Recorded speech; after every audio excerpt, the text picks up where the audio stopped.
तरफ या इधर कहीं बैठो। मैं उधर बैठ जाता हूँ, कुछ प्रॉब्लम होगा तो मैं वहाँ से सॉल्व कर सकता हूँ।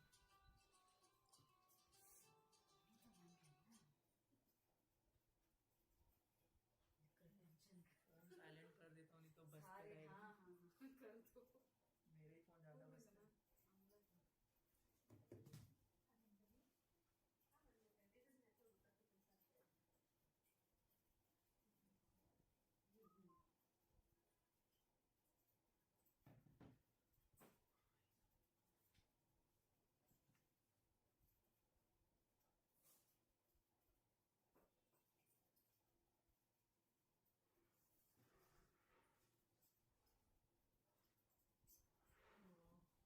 लैपटॉप सबका म्यूट कर देना अगर यहाँ पे है तो, मतलब उसमें अगर आपका व्हाट्सएप होगा ना म्यूट कर दो, नहीं तो वो पॉपअप का मैसेज भी जाएगा उस पर।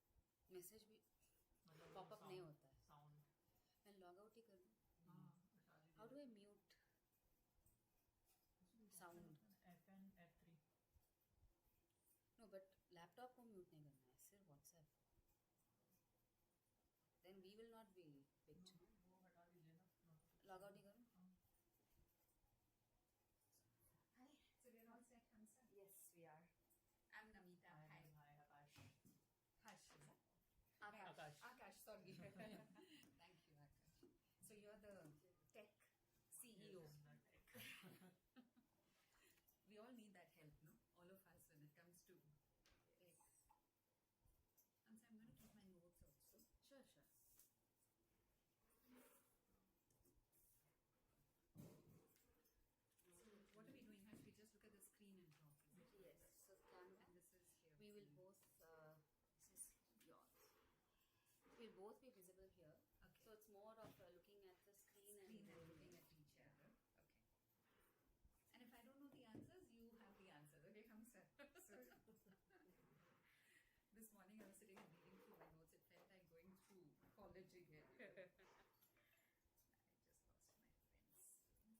My pencil is it? Akash pencil. Ah, thank you. It's a pen. Yeah, yeah. Keep it.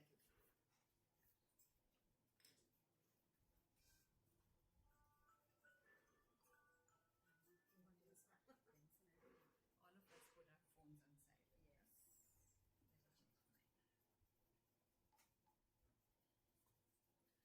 All of us put our phones on silent. Yes. Let me change mine. And idhula comments open பண்ணி வச்சுக்கணும். And later you have to tell us. We'll take one more. What Wi-Fi?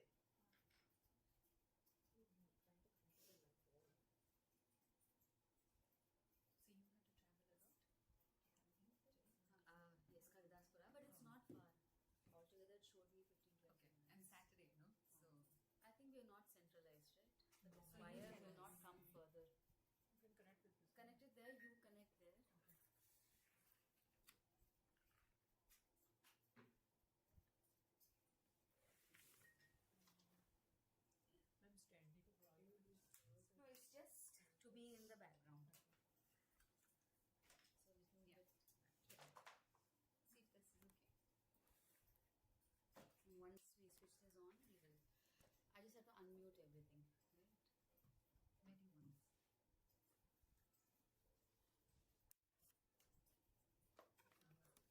This login is ना अभी image on है। Share the links. ये camera मैंने on Share. किया। हाँ camera And को then ऑन I करना है, will. ये जो रेड बटन है इसको ऑन वो करना है। दोनों unmute. This side I need to open everything. हाँ वो भी करना है, right? जो आइकन बना हुआ है ना उसको टैप करके बस So I'll be introducing you. with what So I much have you're here. going to say. That's No, a no. lot. I will concise it. Yeah. Should introduce yourself. You've got a better background than I have, Hamza. Not in this topic. Not in. Definitely. You all know much more. I mean, It's I think all that- again everything that is there on the net and Yeah. all inputs from our elders in the house and what they have, But you all are there. I'm working with the kids. It's amazing. This must be such fun for the kids to come in here.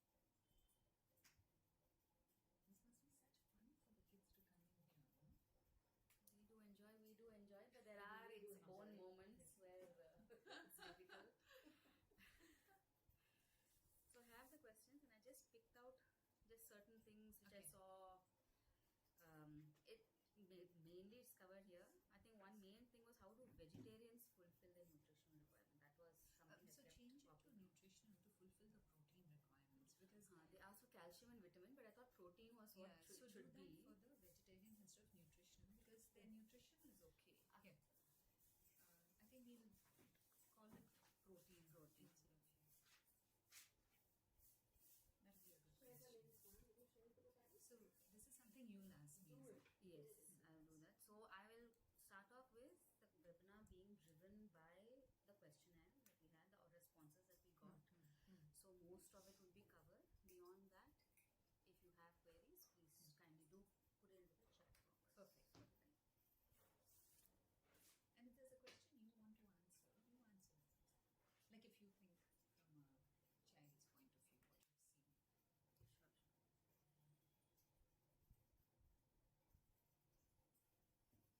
Sure. And we've started this initiative, Birthdays with a Purpose, Okay. where we are now not allowing cakes, chocolates, Okay. distribution. Okay. Instead, return gift in the school, and if they really want to do something, donation of fruits, which we are Nice. then distributing to government hospitals to their really? patients. That's so nice. So that I will be touching somewhere in between. Yeah. I will touch on that also. I think that's a really good thing. You should. Because there are People some do that. parents who are dead against this chocolate and cakes. They're like, why are you doing it?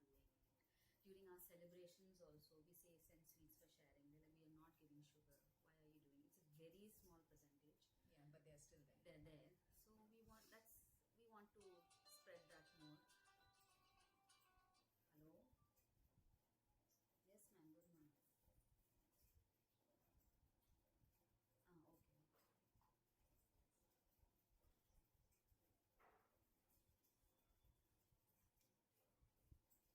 Ma'am, HO உங்களுக்கு weekends Saturday we don't have work.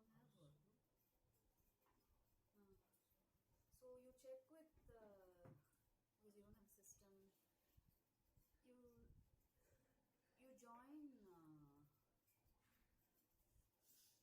Naifa ma'am for that teacher connect activity. She's somewhere in that HDR side. Okay. Okay.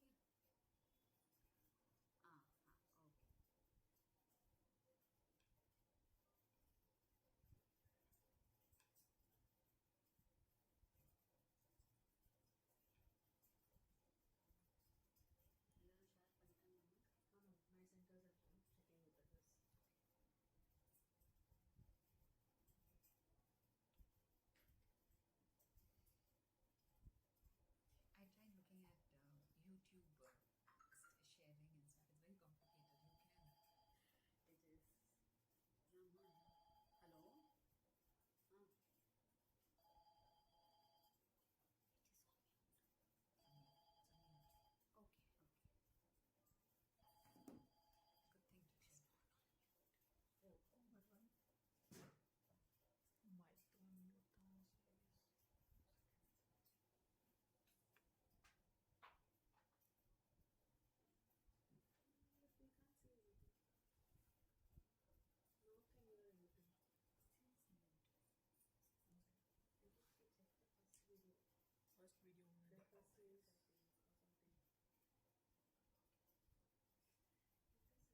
So very good morning to all our parents, our dear staff who are joining us today for this wonderful webinar. And it's all about growing strong. It's a food guide for our children. So we'll just wait for a little while, probably a couple of more minutes for everyone to join us, because we are in for a wonderful session today. So I'll be introducing our speaker for today in just a few minutes. So in case you have somebody who would like or who needs an insight into what we can give our children, what we should be giving our children, because these are the foundational years and it's very important. So you can definitely share this link, and everyone is welcome to join this webinar, and I'm sure it'll be of great benefit for all of us who will be on this call. So just a couple of minutes and we'll start.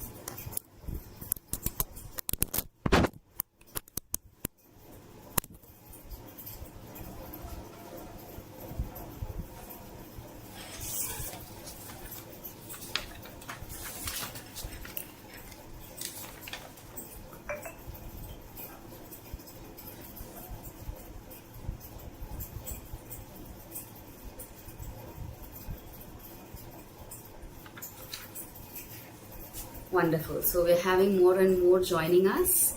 So please do log in, do join us today. It'll be a very insightful session that we'll be having.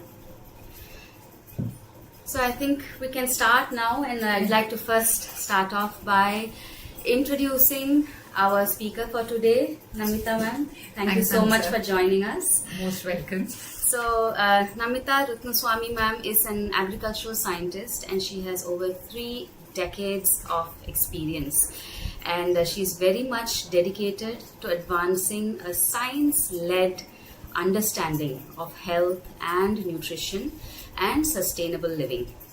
So she holds a PhD in agricultural sciences. So after completing her studies, she returned back to India, and I should say her entire family is into this, her husband, her son as well. So they're all very much dedicated towards improving the health and well-being of individuals and entire communities. So we'd love to welcome her today to this Kids Castle webinar, to our community here at Kids Castle. So today she will be addressing a lot of your questions. So we had circulated a survey with all of you, where there was just 3 basic questions that we had asked, and we were very happy, and it was wonderful to see the responses that we received. So many of you have queries about it. So we have picked up the topics from there, and these are the few main questions that kept popping up, repeating again and again throughout that answers in the survey. So beyond that, if there are queries, you can always reach out to us, and we will be sharing Namita ma'am's number with all of you in case you want to get in touch with her one-on-one to understand, more specifically answers to your queries, or if you have anything that is unique to yourself or your family, you can always get back to Namita ma'am. Definitely. So myself, Hamsa, I'm doing it with her. I'll be taking forward this webinar with Namita ma'am. So Namita ma'am, welcome. Thank you, Hamsa, and you can call me Namita. Okay. Otherwise, I feel like your school principal right now. And thank you for having me here. I must say something. I was very impressed with the interaction from the parents. And that's what's really helped me put my thoughts together. And I must congratulate everyone being here today, because it means, on a weekend you're investing time on learning more and moving forward. So really well done. So I think we can start off now with the queries that were there with parents. So the first question that we'd like to address is there's so much of advice available Yes. online, in the internet, the videos. There's so many, content on the internet. So, what children should and should not do or eat. So, before we get into specific concerns, what do you believe is the most important nutrition principles that should be followed in these preschooling years? These are very crucial years in the life of any child. So, what principles should they follow when it comes to nutrition? I think that's a really good question because, just like you said, Hamsa, there's so much of information out there, and more than ever before, I think parents are being bombarded with information every day, and it gets very confusing. I don't think parents need more information. I think parents need more confidence, to stop second guessing themselves and to understand that this is not a sprint, it's like a marathon. And also, I just believe that these preschool years, just like you said, these are really, really important years because this is where a child is developing their relationship with food. And the focus has to be not on, okay, what am I really feeding the child? Yes, that is the underlying principle. But the focus has to be on creating an environment where long term, having healthy habits should just become second nature. So it's not about perfection. I think it's about consistency. Providing a variety, being in charge, you're the one in charge, and not panicking over one meal, not panicking over, the smaller things, but looking at the bigger picture. And here's some good news and some bad news. And this good and bad news is that we as parents are the example. So whatever we want the child to inculcate, those habits have to start with us. And I think that's what we can bring into a nutshell, that what you're creating is an environment, and an environment sustains. Short-term focus is just going to be temporary. Yeah. Okay. So what you are saying is it starts from the parents. Absolutely. What the child is going to carry forward. Absolutely. Right? Yeah. Okay. So the biggest concern, one of the biggest concerns in the questionnaire was picky eating. Yes. So I think that is a query that even at school we receive from parents. My child is not willing to try, or they have very limited likes, and most of it is in the dislike list. Yeah. So many parents share that the child refuse fruits, vegetables, and complete meals. So is picky eating normal? And how should a parent respond in such a case? Yeah, I think this would be on the top priority of parent questions, and also causes a lot of anxiety in parents. So one thing that I want all of us to know is picky eating is normal in the age group of 1 to 6. That's the age group I think you have in your in the Kids Council communities. It is normal because for a child this is, they're still kind of exploring. Doing something out of the norm is not something that they are comfortable with. So over the years, studies have shown that, and you do it in school also, repeat, repeat, repeat. So sometimes a child has to see this 15 to 20 times before they get comfortable with the food. But it doesn't mean 15 to 20 times of forcing them, berating them, pushing them. It means consistency, which, to explain it, it also means that food needs to reappear over and over again in the plate. And you've got to do it patiently. Just leave it there. The child may eat it, the child may not eat it. But soon the child sees a pattern. So it's routine that's more important. Okay, so let's say, for example, you're trying to feed your child, say, cucumbers, and the child doesn't like it. But that cucumber needs to appear over and over and over again without pointing out to the child that, listen, you have to eat it. Okay, just keep it there, remove it. The child doesn't eat it, remove it. But just patiently sitting there and, placing it over and over again in the plate, you'll find that the child gets comfortable with that. Okay, and then there are some food children are never going to eat. You and I don't eat them, so don't panic over it. The other thing also, that when it comes to picky eating, I think all parents have realized children are the best negotiators.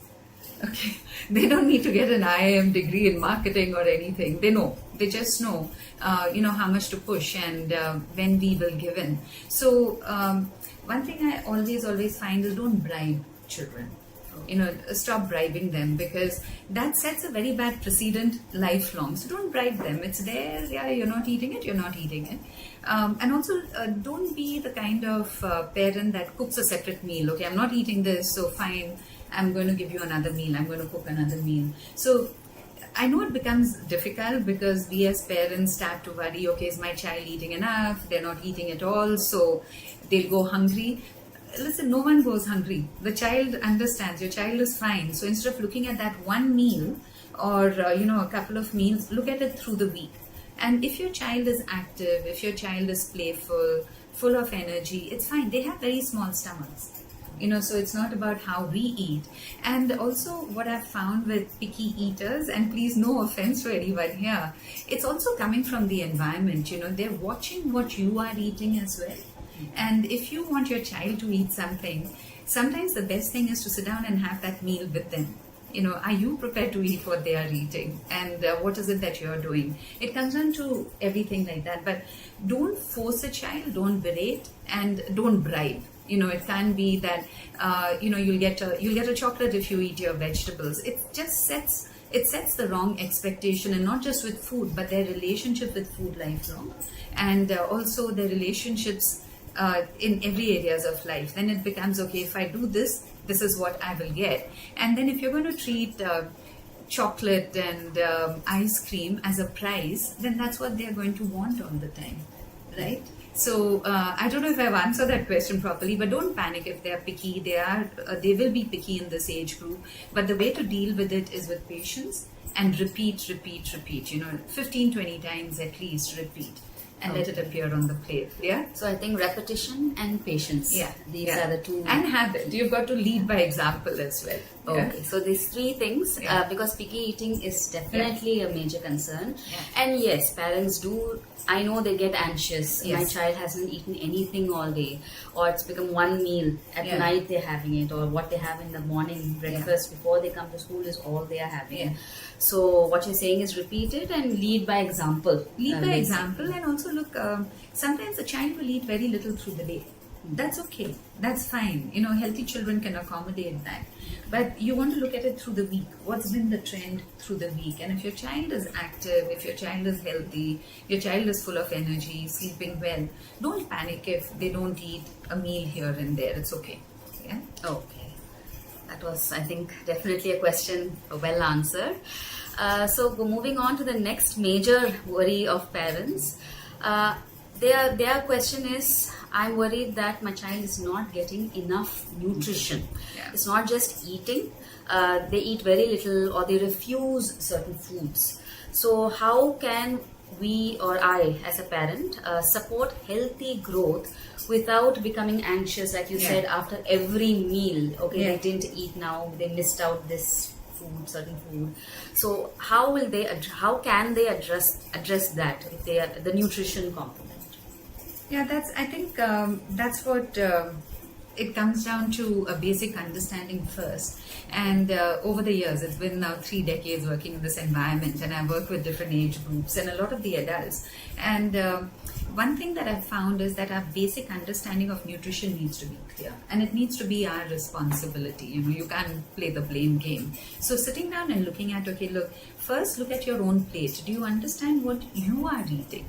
Fine, you want to feed your child nutrient-dense food, but what's on your plate? Because if that starts to become clear, your kitchen changes, then the entire family's eating pattern changes, right? You can't pick and choose. You can't say that, okay, this is for my child and this is for me, but are you eating nutrient-dense food? Do you understand what is nutrition? I mean, we read, we look at it in media, but how much time have we spent on really understanding what it is? So if you look at a balanced meal, I mean, I'll give you a little bit of a spiel on nutritional sciences, but just to make it really simple, on your plate, if you eat by a formula, and it's simpler to eat by a formula and even feed your children using a formula rather than trying to look at, okay, did I eat bhindi today? Did I eat carrots today? So a formula, a balanced meal should have fruit.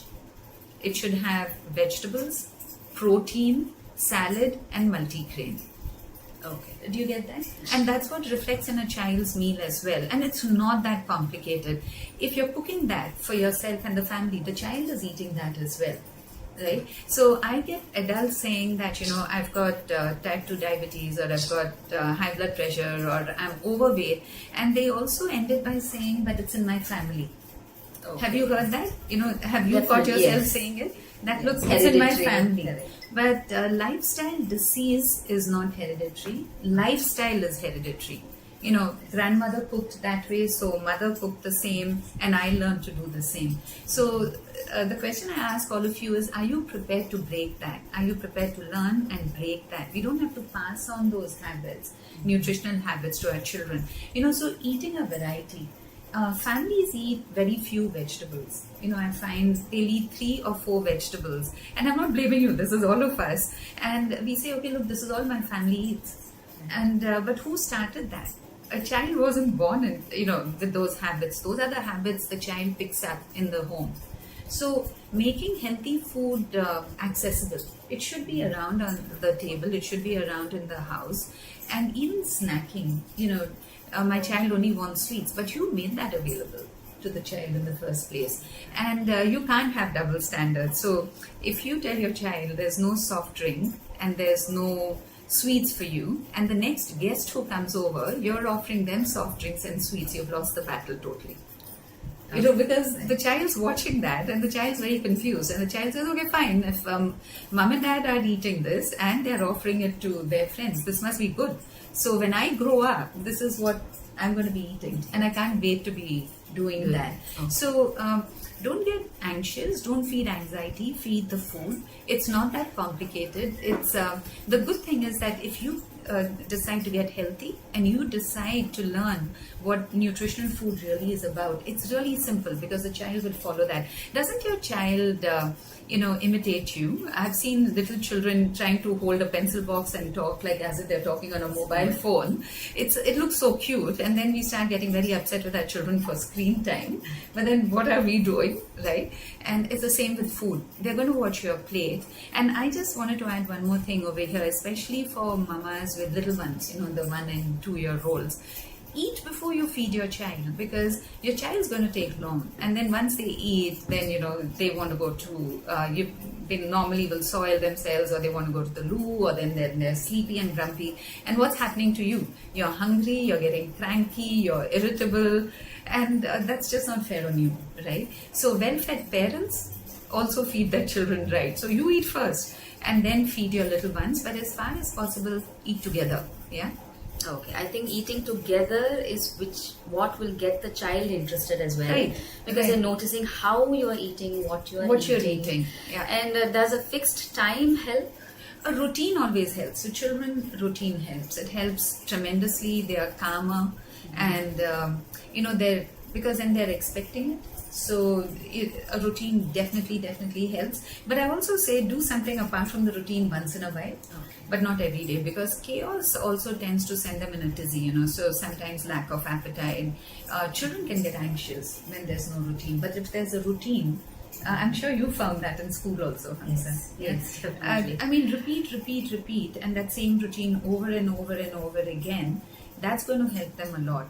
But I think, look, consistency will outdo perfection. So don't go for a perfect meal. Don't go for a totally balanced meal all the time. You have 21 meals in a week. You get about 15 right. Give yourself a gold star. You know? And I think let children taste everything. They need to taste everything. They need to have a variety. Yeah, we say, look, no junk food, no processed food. It's going to come in their lives. But if that's all that they're eating, then you have a problem. Okay. So, coming to the next major query that parents were having, what can we give in their lunch boxes that they are bringing to school? I mean, snacks, sugar, packaged food, and even screen time comes into the question here. This shows up a lot. So we are also able to see it in our school, but over the past year or two, yes, parents are also become more aware. Absolutely. And the boxes have changed. We can see that. Fantastic. But then, rather than looking at it individually, what simple everyday habit can they build to have a healthy relationship with food? Yeah, I mean, I think that's a big one. That's a really, really big one, because packing lunch boxes on the run has never helped. prepping, you need to prep in advance. And I don't think it's only for parents who are working. Even if you're a homemaker, if you are prepped in advance, you can pack the snack boxes right. That's one. Second, you need to know what to put in the snack box. Now, obviously, what are children going to want? Chocolates and anything sweet and sugary. That's what they're going to want. But you're the parent, right? So getting the child's habit right. Now, the formula that I spoke about, which is fruit, vegetable, protein, salad, multigrain. It's a good thing to write it down. And two things that need to appear in a child's meal. See, you don't want to just give food. You want to give nutrition. Every bite. It's not food. The term has to turn into nutrition. Correct? Tasty, yes. But it has to be nutrition, because these are the formative years. These are the habit building years. This is when the body is going through a huge growth spurt. And this is when they're learning everything, right? So what I would suggest is look at things like fruit and cheese. Okay, and not cheese slices. Cheese slices are nutritional, they're not nutritionally dense. But cheese cubes, I eat a lot of Amul cheese, but cheese cubes are great. And getting children into the habit of, if you're picking up fruit, then give them cheese along with it, something as simple as that. Home cooked food is clean, okay, but you've also got to look at, okay, I'm giving them home cooked food, but am I including, say, a variety of vegetables, a variety of fruit, something to snack on? Where's the protein? Okay, and dairy product is really, really good for protein. Okay. All right, and things like your paneer, your soya chunks, your tofu, all these are good. And you don't have to wait for children to grow much older. They can start from when they are little. But the minute you start putting in, your things like pre-packaged cake, biscuits, all of that, you've lost the battle, because then the child expects that. The child thinks that's fine. Mom gave it to me, dad gave it to me in my lunchbox, so it must be good. And sugar is addictive. So sugar is as addictive as cocaine, and the brain will start looking for it. So with a child, you give the child something that converts into sugar really fast, there's going to be a sugar spike, and then there's going to be a sugar crash. And I think, Hamza, you and the teacher community must be seeing it, children coming in and we think they're just hyper, and then they get cranky and irritable because of the sugar spikes and sugar crashes. But if there's protein in the meal, there's high fiber, salads, cucumber sticks, carrot sticks, things like that, the child can sustain. So it takes a little longer. I'm not saying that, you have to cook everything at home, even if you're buying it, but you know what you're buying. And it's good quality nutrition that will override taste, and the child gets used to it. I mean, there are many, many children that I've seen who now want cucumber slices. They want, their cheese, a piece of fruit. They can't eat too much also. And if your child brings it back and doesn't eat it, don't shout and scream at them. Don't get anxious. The child is not hurting themselves. But repeat it. Keep repeating it. Even these Greek yogurts, but not the pre-flavored one from the markets, because they have a lot of hidden sugars. But you can do it at home. You can chop up fruit. You can get the children involved in this. And the more they are involved in packing their lunch boxes, their snack boxes. But I was talking to this 4-year-old, and it was very interesting. And I asked her, so how was school today? And she said, I took cake and chips to school. And I was like, oh, that's interesting. How come? And she said, no, mommy took the same. Oh, so careful what you're packing, careful what you're doing. Once you have children, you lose all license to do what you want to, because you're being watched every day. And I think, so it's not that difficult. It's just simple principles. And one more thing I'd like to add over here, get the children into the habit of eating fruit, not fruit juices. Okay. Because juices also, you're concentrating the sugars. When they're eating the fruit, they're getting fiber, the body is working. You've got to be careful with the sugar release. Anything that the child eats where the sugar release is really fast, and that's for you also, it's going to cause a sugar spike and then a sugar crash. And in your case, the body is going to constantly keep storing it as fat, and that's where belly fat and all of that starts. Okay. So sweet food doesn't have to taste sweet. You could be eating highly processed food, like chips are not sweet, but they can convert to sugar really fast. So food that doesn't have fiber in it is going to convert to sugar like this, and you don't want them snacking on that all the time. Yeah. So, I mean, could you suggest any healthy snacking options? Because the first thing, the easy things are, like you said, the packaged cake or, Yeah. chips, biscuits. So, is there anything that is Yeah, I easy to think, prepare or procure, which I would think, be look, on your, list of okay to do? I would always say that go with cheese and fruit. Okay. Okay, it's easy. The child also wants to eat it fast. You know how children are impatient. They just want to eat it fast. So cut up the fruit and give them fruit and give them cheese. And that's really filling. That's a really, really good snack. And you can have a variety of fruit, right? So the child doesn't get bored. But fruit and cheese is excellent because fruit will give you a lot of the nutrients. It'll give you some, good sugar that a child can actually, the body can process, and cheese will give them protein and keep them full for longer. I would also say cut up things like cucumber, carrots, those sticks, and give them that curd. I know Greek yogurt and things, they might make a mess, but fruit and cheese ranks right on top. Yeah. Okay. So another popular question was, we are vegetarians. So how do we fulfill the protein requirement? In the That's diet? good. That's really good. Yeah, because look, I think India is predominantly vegetarian. Even for the non-vegetarians, when I'm questioning them day in and day out, I'm asking people, what do you eat from morning till night? And predominantly, even non-vegetarians are eating non-veg on the weekends. Once or twice a week and things. So let's address it as a general question. How do we address protein? So all food is a package. All food will have some protein in it. But there's a term called bioavailability. So what I eat and what the body actually absorbs are two different things. Okay. So dal is something we consider as protein rich, am I right? Yes. Okay. And dal has a lot of protein in it. But did you know that you absorb very little? So when you eat 1 katori of dal, you'll get about 3 grams of protein, but 35 grams of sugar. Okay. Okay, now is dal bad? Not at all. But don't eat dal and call it a protein. Okay. So if you eat dal with the coating, chilke ka dal, soak it overnight, cook it and things. The fiber is good, it's a good carb. People eat makhanas for protein, but that has more carbohydrate than protein. Okay. Alright, but it's a good carbohydrate. It has some fiber. So if you look at protein food where the bioavailability or the availability to the body is good, your egg whites, eggs are good. Children can have the yolks as well. Eggs are good if you're an egg eater. For the pure vegetarians, curd is a very good source of protein. And if you can make hung curd at home, or you get Greek yogurt, but not the non-flavored, hung curd is easy. Kids can also help you with that. You can then chop up fruit into it.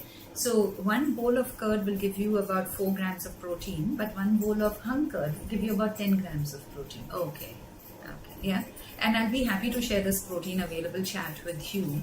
And for the kids, at least 2 to 3 cubes of cheese in a day is excellent. Okay, and paneer, tofu, soya chunks. So making cutlets also, children love cutlets. So you can make cutlets with raw banana instead of potato. Okay. And then also mash in some soya chunks and tofu. See, they develop their taste for all of this when they are little. I'm dealing with 30 and 40-year-olds who say, look, I don't eat tofu, I don't like it, I don't like soya chunks. It's because I never ate it. Right. So if you start their habits now for the children, they get good protein. So just sharing one of these facts that globally when you look at it, our Indian children, at least 80 to 90% of them do not grow to their potential because they don't get enough protein. Okay. Yeah, so Hamsa, that's a good question you asked. And protein has to be included in every meal. And of course, non-vegetarians, all the meats are rich in protein. Milk has a little bit of protein, but see the state of our cows, they're not getting enough good fodder. So milk doesn't have that much now. But yeah, careful with these children's drinks also. Reading the labels is important because there's a lot of hidden sugars, when they have flavors and it's sweetened. So the child is getting, some protein, but they're getting a lot of these sugars and things. So it's better to do it from food. Get it from food like your cheese, your curd, paneer, tofu, soya chunks. All these are better sources of protein. Yeah. Okay. So my child is very slow in eating. That was one of the questions. Yeah. Or chewing food. And they need the television to eat. is that a good habit to watch and eat? I think that is a very, very common occurrence nowadays. Without a mobile, without distraction, the child is not able to finish a meal or not coming to the table to eat. So how to overcome that? Or I mean, we all know it is not good, but why is it not good to watch and eat or have the screen and have their meals? Why it's not good, I think all of us know. Yeah, I won't get into that. But the question here is, who started that habit? Who started it? Yeah. Okay, because sometimes for convenience, and look, I know that now my son is 30 years old. But when Josh was little, and sometimes you're just tearing your hair out, they're just not eating. So give them that TV time, or let them watch something on the mobile, and they eat, and at least they've eaten. But that doesn't serve a purpose long term, because then this is a problem you'll end up with. Okay, so be careful what habits you're inculcating. I see parents of teenagers very frustrated that the child's never talking to us; they're always on the phone. Who are they imitating? Because the children are watching you. How many times are you sitting in front of the TV and eating food? You and I. Yeah, once in a while there's a cricket match, there's FIFA, all of that was happening. Once in a while it's fine. But if the general atmosphere in the house is that everyone's either eating on the run or watching TV and eating food, the child's going to do the same. Your child is going to object and throw a tantrum. You'll do the same. If I take away your favorite TV show, or I change something for you as an adult, you're not going to like it, and children don't like it either. So initially they're going to be tantrums. Yeah, your child won't eat, but don't worry, children, when they get hungry, will come back and eat. So there is no way of just stopping it. There's no reasoning, but you've got to start inculcating the right habits. Maybe have an interactive session with the child, sit down, and while they're eating food, instead of giving them that TV time or the mobile time, you talk to them and you eat with them, and see if that makes a difference. But yeah, careful what habits you start. Yeah, right. And so we spoke about fruits and vegetables. So to ensure nutritional intake, force feeding happens sometimes. So I think this all keeps coming back to the same question, that anxiety in a parent. So force feeding, is it something that will, naturally turn into a habit? Should they do it, or just leave it and let the child develop the habit on their own? Yeah, of course, don't feed the anxiety. Feed the child. And force feeding, definitely no, because you're causing a lot of trauma for yourself and for the child. I think, look, place the food in front of the child. It's okay if the child plays with the food, throws it around. So what? When they're little, of course, not when they're in 10th standard. That's all what I'm speaking about. But force feeding is not a good thing. You've got to stop that. And like I was saying earlier, don't be anxious. They may eat less in a few meals. They may miss a meal. It's okay. And routine. So you put the plate in front of them, place the food, encourage them to eat, and you sit with your plate with them.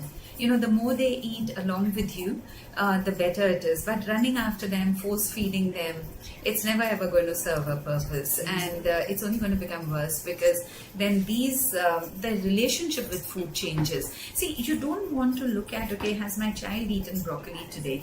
What you want to do is create an environment where you're confident that 20 years from now, your child is going to choose to eat healthy just as second nature. And then the game is won. Yeah? What do you think, Hamza? Yes. So as you said, habits, it is habits that we have. Habits that we inculcate and develop from the very beginning. Right. So there is no age to start from. I think from the beginning, if you ease them into it, they don't find it difficult to take on whatever you are giving the child. So another question is, what are the foods to improve immunity? Because we do find that once children start coming to school, they do fall sick a little more often than they would if they were at home, because environment changes, their exposure is more, it's a wider exposure, they're meeting so many other children. Yes. So what can parents do through food to help build this immunity, instead of depending, again, they visit the doctor every Right, month. There right, is, right. medicine that's Yeah. going in, or multivitamin syrup that they end up having. So what can they do through food to help build that immunity with children? Yeah, I think that's a very, very interesting question, because we always hear about let food be your medicine, but and I think as parents, everyone's getting more and more aware, like more fruit, more vegetables. I know parents are doing a lot there. Where I find the largest gap is protein, and your immune system is made up of protein. Okay, so you've got to look at protein in every meal. If you get really, really intentional about that, you'll find your child's immunity building.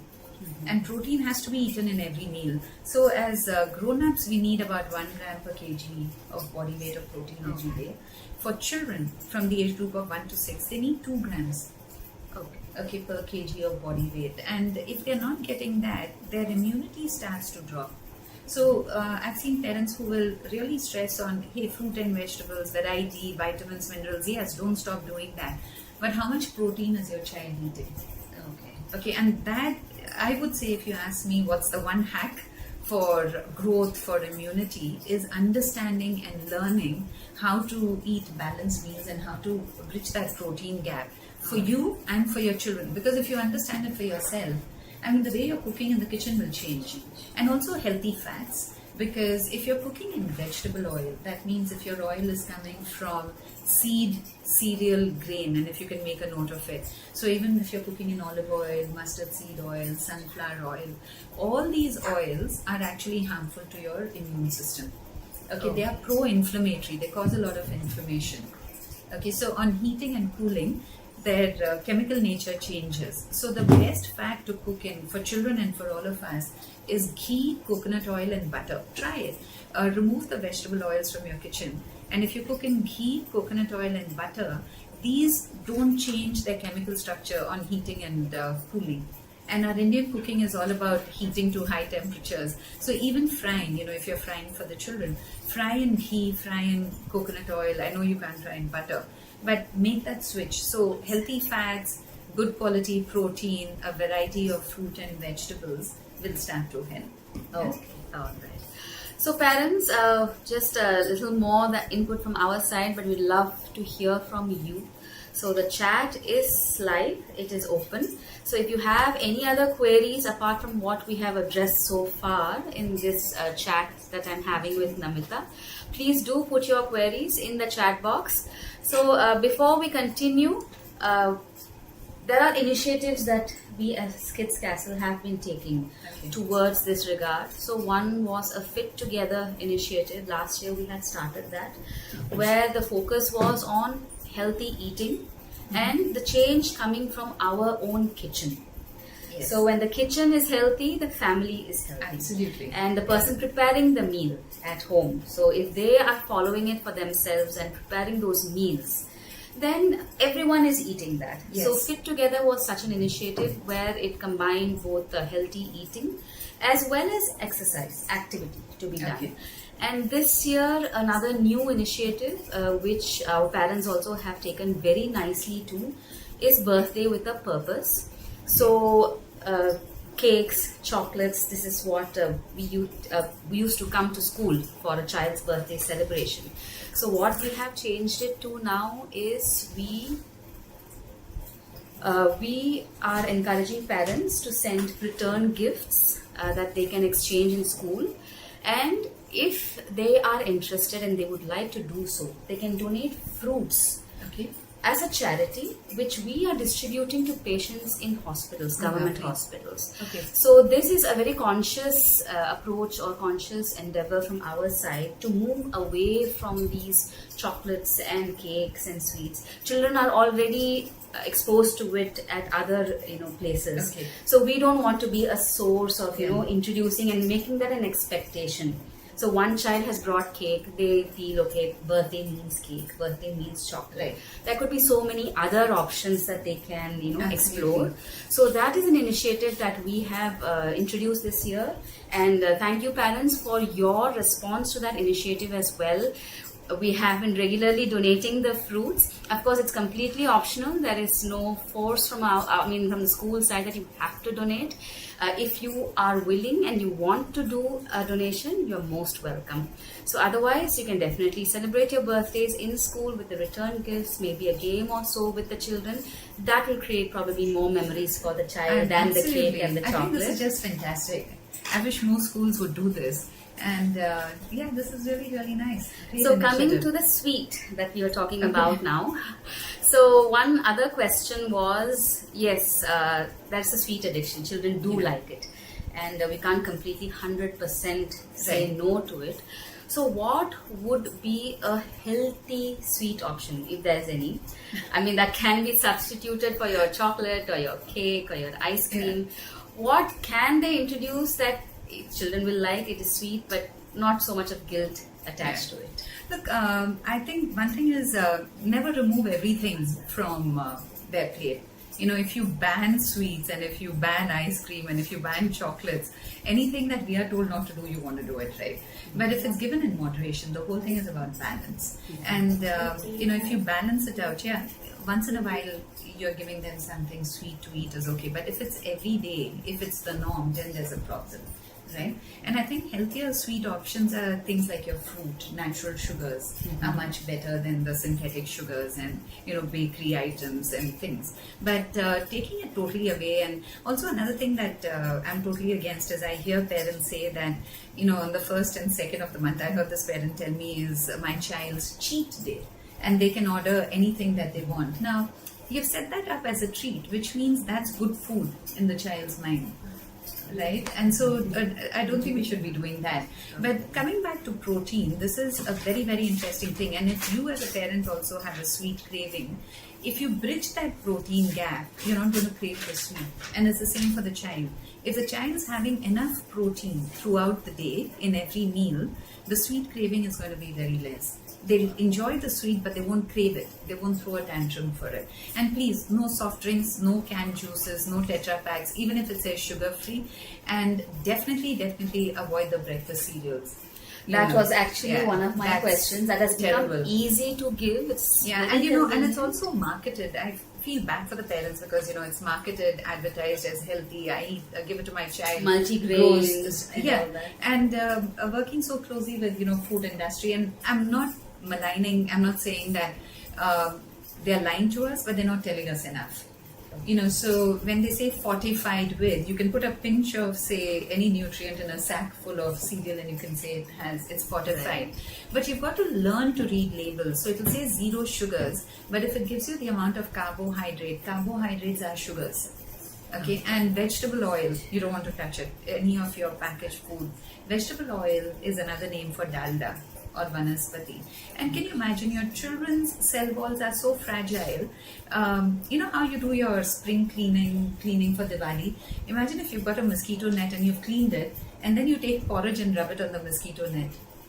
Okay, it's going to get dirty and it's going to get blocked. So every time you're cooking in vegetable oil or eating these pre-packaged food with vegetable oil written at the back, your child's cell wall is getting blocked.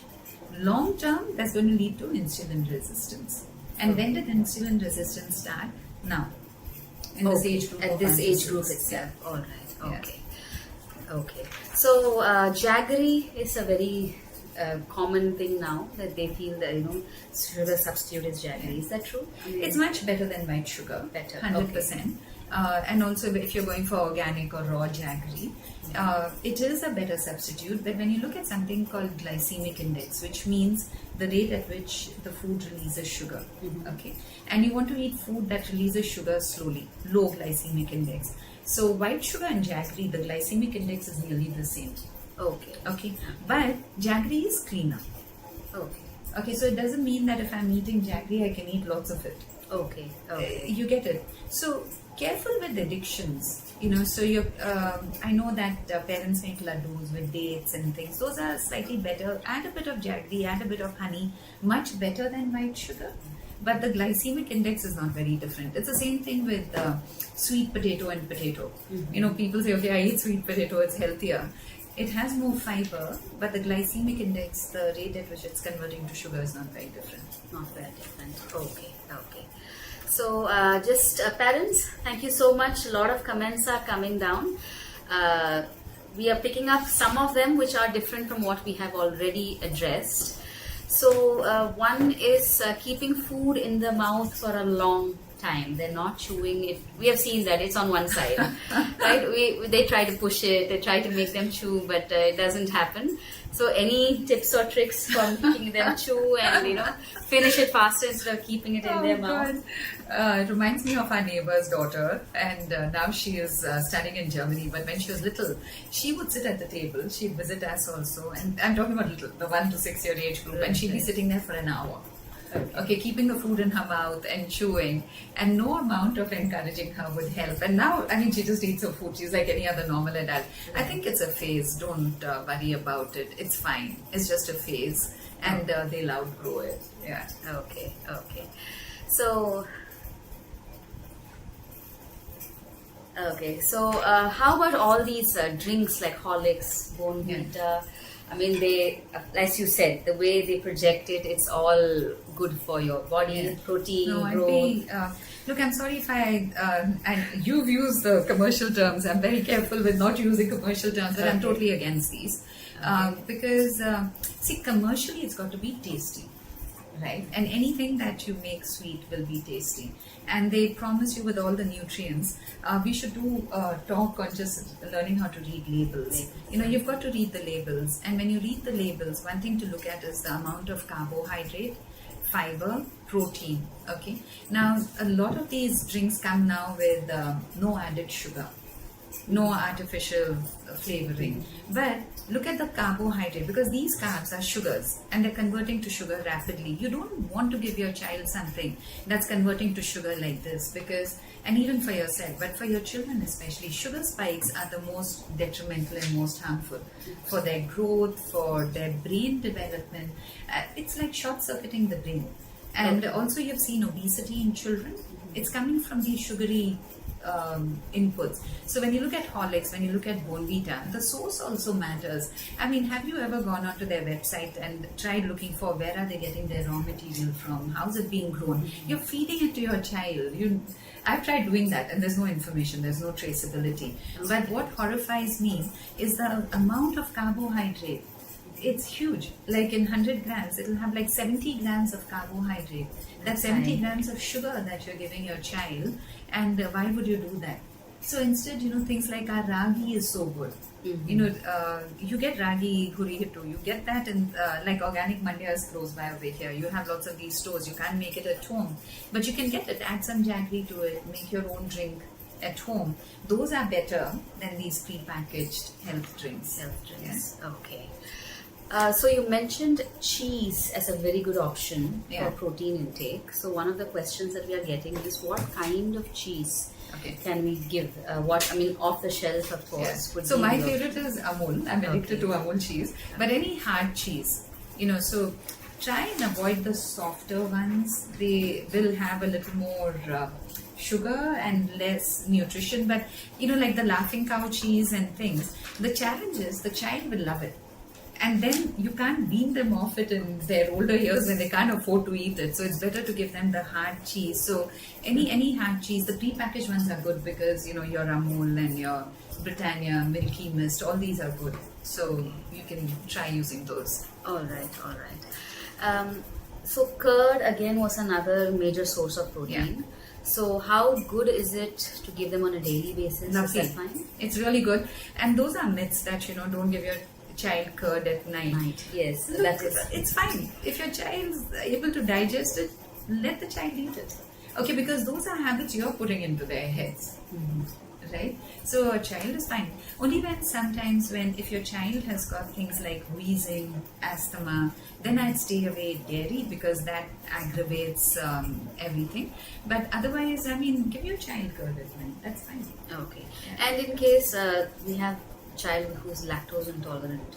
So I think all these will be off the table. Yeah. What do they do in that? So with the lactose intolerance, now you're getting lactose-free milk. You can set curd with that and things. But children tend to grow out of lactose intolerance also over a period of time. Okay. So you want to work with them, with a variety. So that's when you as a family also need to start eating things like tofu and soya chunks. And they're very good sources of protein. Make the cutlets. You can make some interesting mixtures with soya granules and things because you want that protein. Okay.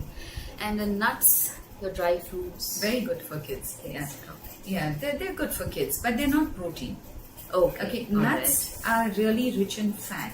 Good fat. Good fat. Okay. Okay. So I think protein is the mindset that a lot of them Yeah. give the nuts. Yeah. Peanut, your almonds. see, your... they're good. I mean, peanuts are good for all of us. You can have peanuts, but I would say you're getting some protein, but you're getting more good fat, really good fat, and children need the good fat, so giving them nuts is good. But don't give them nuts just as a snack. Give them nuts and give them a piece of cheese with it. So they're getting good fat and they're getting good protein. It's amazing. It's really good. What I see parents doing is nuts, and then they'll give them, something else, like they make a kheer or a paisam out of it. You've given them fat and sugar. Okay, so give them fat and protein. Yeah? Okay. So one question that has come up, I think, of course, this is out of our age group. Early puberty in girls. I mean, is that linked to what they're eating? It's interesting because I was speaking with this doctor who works in this industry, and he was telling me that how he's been seeing the age reducing for puberty. He was associating it, there were 3 specific cases, Hansa, and all 3 little girls were also obese. Okay. So he was associating it with obesity, junk food, sedentary lifestyles, and he was saying that's playing a major role as well. Okay. So you've got to be careful because children are meant to play. They're meant to be running around. They're meant to be really, really active. So that and the entire conversation we've had on eating right, it's important. Okay. It's wonderful. Let's see what else we have. So again, it's come back to the oils because of course we cook so much at home. So is groundnut oil fine instead of sunflower oil? Better than sunflower oil. Okay. Groundnut oil is one of the better oils, but your ghee, coconut oil and butter are the best. They are the best. It's been 30 years. So a little bit of our background. Josh, our son, who's 30 now, he was born with severe asthma and eczema. We were in Australia then, and he was put onto steroid-based medication. And as parents, you want to get your children off these nasty meds. And that's when our entire journey with, learning how to eat right, figuring it out. So one of the first things we did was remove vegetable oils totally from the kitchen. It's been 30 years now. We only cook in ghee, coconut oil and butter. That's it. Olive oil just to drizzle. That's about it. Nothing else. And Josh, by the time he was 7, grew out of his asthma. No steroid-based meds. He's grown up to be over 6 feet tall. Into swimming and rowing. I'm sharing that with you because normally asthmatics don't enjoy that. Right. And a lot of little children today have wheezing, the common cold is recurring, all of that. So change your oils, start eating better protein for the entire family, Healthy families, healthy children. Okay, wonderful. So looking at further questions, we have one where they're asking is the protein powder mixes, the ones that you again get off the shelf, are they recommended for children and even for adults? How good are they? Your source of protein matters, so I get a lot of people telling me I make my protein powder at home, but the sources are lentils and legumes. Okay, so they take varieties you mentioned of lentils, the bioavailability of and legumes. So they're good in terms of, I would call them a good healthy snack, but you won't get too much protein out of it. Yeah. Okay. So one of the questions is parent is giving lemon water with honey every day to the 5-year-old. So is that a good habit for for that age? So the question is, why are you giving them lemon water with honey? What's the objective? Because just water, getting them into the habit of just drinking water is amazing. Why are you introducing it? So when I'm saying why, I just want to know, is there a certain reason were you asked to do it? Because just get them into the habit of drinking water.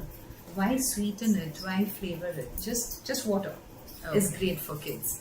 Yeah. So, I mean, there is this, I don't know if it's a fad or a thing that many people follow, adults follow, lemon water in the morning. Yeah, warm careful water. with that, because see, lemon water is acidic. Okay, it can land up causing a whole lot of digestive irritation. Okay, why don't you just drink water? Water is good. Early in the morning. Done. Yeah. All right. So, any other questions, parents? You can definitely put it up. We'd also love to know where you are logged in from, which centers you are logged in from. If you can just put a message with your center name in the chat box. We'd love to understand our reach. It's wonderful that we touched more than 300 viewers for this webinar. I'm sure you have already taken away a lot of pointers from this webinar from Namita here with me. So please do let us know where you are from, which center you are logged in from. So another question, kids tend to get gastric when they don't have a meal for a long time because we don't force them. So you mentioned if they're not hungry, let them be. But then there are other, things that happen because of that, like gastric, stomach pain, and then they're not eating again. So how do we avoid that, the gastric formation? They're not eating and we don't force. Yeah. Look, that's a tough one, because as a parent, that will only cause a lot more anxiety, and we want our children to be healthy, happy, and well fed. But maybe instead of giving them just the meals, see if your child does better with small snacks right through the day. Okay. So maybe this is a child who doesn't want to eat. Children also are very they get bored. They don't want to sit in one place and eat. They want something that they can eat really fast. Sometimes they go through that phase. So it's great that you're not forcing them. Really well done. But maybe offering them snacks. Try the cheese and fruit instead. Give them a variety of healthy snacks. Cutlets are good. You can pre-make cutlets. Keep those handy and see if a routine can start to be maintained for them. Yeah. So, very nice to see that we have parents logged in from Horamavu Center, Banjara, Ramurti Nagar, I think Banaswadi, Hoysala Nagar, Bethel Nagar. So, one more question is, what would be the last meal timing, ideal timing for a toddler? When should that dinner happen, or the last meal of the day happen? Look, what is the routine that you want to set up for your child? Normally, a couple of hours before bedtime is good, but children also tend to change their patterns. So sometimes you'll find, especially when they're having this growth spurt, you may want to feed them at 7, but they may again get hungry at 9. Right? So if they're hungry, please feed them. It's not that it's done by 7, but eating early dinners is a good habit for the entire family. So it's not just for the toddler, for the entire family, eating early dinners. But I'm not saying that eat at 6 in the evening. If it works for you, it's fine. But I would say that from the time you wake up, every 2 hours, you want to be eating or snacking on something healthy till the time you sleep. Does that help? So that's a pattern for the entire family, for the little ones, for yourselves, and see how that works. Yeah. Wonderful. Probably we're reaching 12. It's been an hour with the webinar. Wow. We didn't even feel it go by. So probably the last couple of questions we will take. So one query, is it okay to give dark chocolate? So is it the parent who likes it, or is it the child who likes it? So that is one of the queries. That's a good query from you. So dark because chocolate. I love dark chocolate. Okay. But if you're asking me which is better of the two, definitely dark chocolate is better of the two. And I don't know how much your child is going to like it, because dark chocolate is also bitter. But if you can develop the taste in your child, why not? Dark chocolate definitely is good. My favorite snack for myself is my Amul cheese, a piece of dark chocolate, and I love that snack. Yeah. Okay, all right.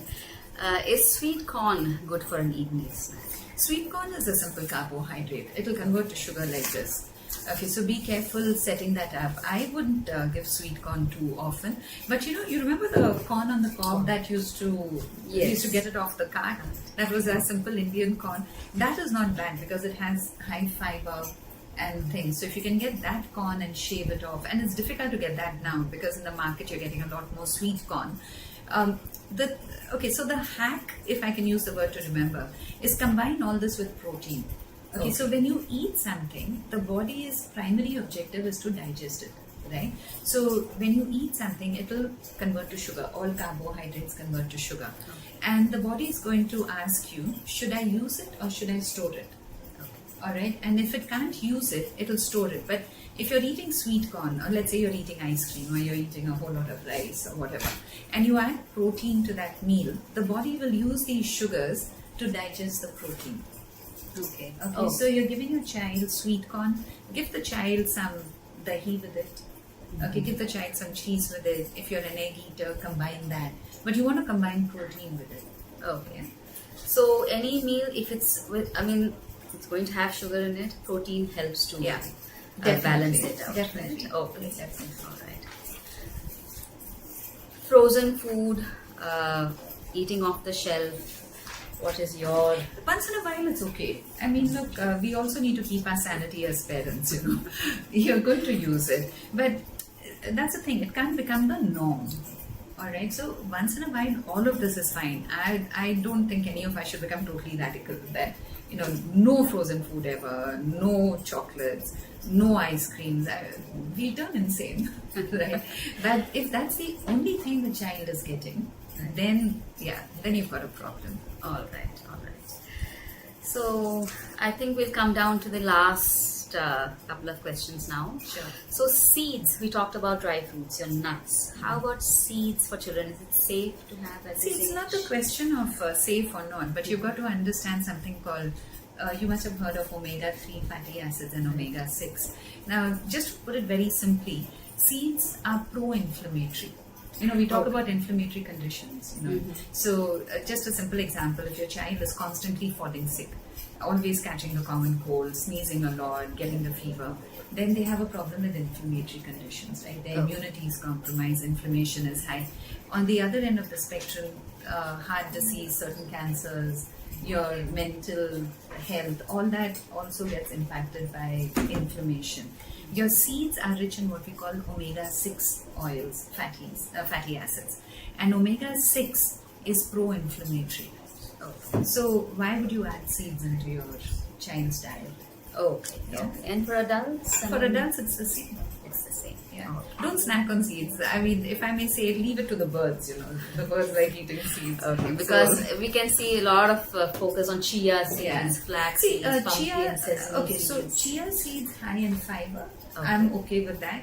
Flax seeds, great micronutrients, but with flax seed, roast it and grind it and then add it. Otherwise, the body doesn't access it. But making mixtures and adding pumpkin seeds and all these other seeds that we snack on, I would say, look, avoid that. Okay, and snack on protein. That's a better thing to do. All right. And the last question. There's so many questions coming up. Thank you so much. We are trying to answer as many as we can. So, what is the right age? One more question. Right age for tea, coffee? We should at all introduce that to them. Yeah, I know. Look, keep it to water. Keep it to simple things like Coconut water? Got coconut water. You've got. I wouldn't say juices. I'd stay away from juices. Okay, because fruit juice is not a good thing. But tea and coffee, why would you give it to your child? I mean, for what? Water, milk, they've got so many other options. Yeah. Okay. So nowadays, this air fryer is quite good. Yes, it's good. I mean, they want to know if it is good to use for cooking. Yeah, air fryer is really good because you'll use less fat. You won't fry your food and things. But my question is, what are you cooking in the air fryer? Because, some people tell me, I eat samosas, I give my child samosas, but we are using the air fryer. Okay, you didn't fry it, but there's still a whole lot of carbohydrate there and simple sugars. Once in a while, if you're eating a samosa and you're air frying it, it's better than deep frying it. But it doesn't make it healthy. Oh, yes. Yeah. I think that would have been the main query. Yeah. But air from frying the is a good option. It's a good It's a good option. All right.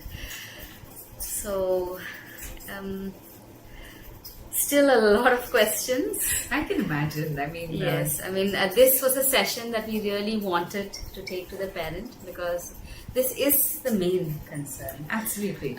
Eating, because that dictates how the child is in school, at home, how they're growing. So one other question that was there in our questionnaire that we circulated, my child is underweight. So Yeah. we talk about being overweight, obese, we Yeah. know what you shouldn't give. How about an underweight child? What can you do for such a I child? think, look, don't worry about it if your child is active, if your child is not falling sick, and is playful. If all of these things are happening, don't worry about the weight so much. Because it's okay. Some children are they're not looking as healthy as the rest, but you've got to look at those parameters. I would say focus on the nutrition. Okay, focus more on, okay, look, what am I feeding my child? Not to fatten my child, but to nourish my child. Okay. Okay, and I hope, one thing that you all will think about when you go away from here is protein, because it's such a huge gap in our Indian diet, and it starts from the kids. But the easier thing is correct it for yourself. You correct it for yourself and you start to understand it. You start cooking different for the whole family. Yeah? Right. Wonderful. So, there's a parent who has said, thank you for the celebration, birthday with a purpose. Thank you, Yeah. Kids Castle. Thank you so much for that appreciation. That is our aim, to make a community. See, it's not just the children, but our parents are Yes. also very much involved. They're coming to the centers. We have so many events that we celebrate. So it's a Awesome. Kids Castle community that is there. So we would love that everyone, the entire family, comes Yeah. into this nutrition and are able to follow for Right. themselves as not just their children. So another question is homemade juices, biscuits and crackers. I think this is already a no. Whether homemade or otherwise, a juice is Juice a is a juice. juice. Biscuits as well. I mean, I'm sure In they use the moderation. trains. Yeah, I mean, look, homemade biscuits are better than the bakery, commercially baked ones. But don't make it a habit. Look, I get grown-ups saying that I can't have my cup of tea without a couple of biscuits. And when that started? When they were Right. between 1 and 6 years 6 old. years old. Because Okay. mum gave them a biscuit every time they had milk or something.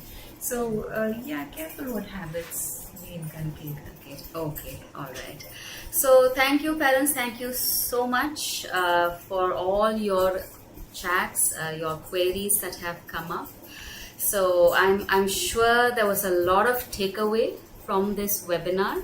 I'm sure many of your questions have been answered. And as we said at the beginning of the webinar, you are definitely, welcome to post your questions at your centers as well. We will be in touch with Namita here. And in case you really want to have a discussion with her, we will be sharing her number with you. You can reach back to your center head for the same.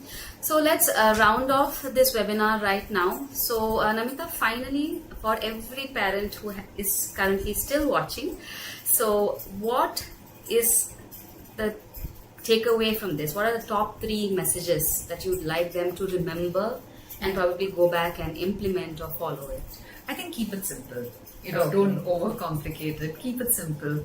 Lead by example, and remember, consistency will always override perfection. And you're doing a good job. I mean, congratulations to each parent here. Obviously, you're a good parent. You're here today, and you need to give yourself a pat on the back, because just being a parent, gosh, that's amazing. And you're here to learn and make things different. Just lead by example. You're doing a good job. Yeah. So thank you so much, Namita, for spending You're your most time welcome. with us here today. Thank you, parents, for being at this webinar with us. I hope and I'm sure that you would have taken back a lot of learning from this webinar. So till we see you in our next webinar with another interesting topic, thank you so much. And so your snacks boxes, we will definitely now be looking out. We'll be interested to see how it changes for your child when you're sending it to school. So again, once again, thank you so much. Most Namita, for welcome. It being was here. such a pleasure speaking to everyone here.